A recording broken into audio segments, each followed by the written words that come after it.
बिहार में 75 साल में चपरासी से लेके मुख्य सचिव तक सारे लोगों की सूची बनाइएगा तो आपको पता चलेगा करीब करीब 23 लाख लोग सरकारी नौकरी करते हैं। प्रतिशत के टर्म में ये हुआ 1.97%। 2% से कम लोग ही बिहार में सरकारी नौकरी करते हैं। 98% लोग जो सरकारी नौकरी करता ही नहीं है, तो तुम्हारी सरकारी नौकरी देने से फायदा क्या है। मान लीजिए एक बार को दावा इनका कि 10 लाख नौकरी दे देंगे, तो 23 लाख बढ़ के 33 लाख हो जाएगा। बिहार में 13.5 करोड़ लोग रहते हैं, उनका जीवन कैसे सुधरेगा ये बताओ। और ये जो नौकरी का दावा कर रहे हैं, टोटल फ्रॉड, ये 3-4 लाख नौकरियों का जो दावा कर रहे हैं, इसकी सच्चाई आप समझिए। जो 2 लाख शिक्षकों की नियुक्ति की बात हुई है, उसमें 50,000 से ज्यादा शिक्षक नए नहीं नियुक्त किए गए, वो नियोजित शिक्षक थे, उनको सरकारी दरमाहा महीना मिलता था, उनको इस एग्जाम को पास करने से राज्य कर्मी का दर्जा मिल गया।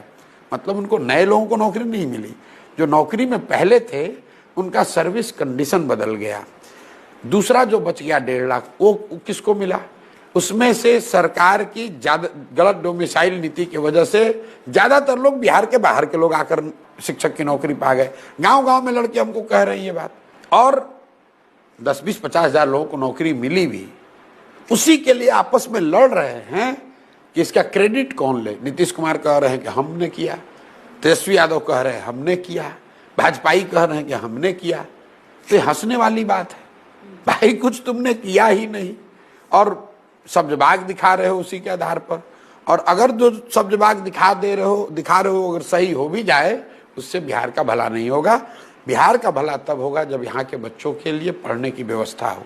बिहार का भला तब होगा जब यहाँ के युवाओं को स्वरोजगार के लिए पैसा पूंजी मिले। बिहार का भला तब होगा जब यहाँ खेती को खाने वाली खेती से कमाने वाला खेती बनाया जाए। बिहार का भला तब होगा जब यहाँ की महिलाओं को रोजगार करने के लिए सुविधा साधन दिया जाए। और वही बात जनसुराज बता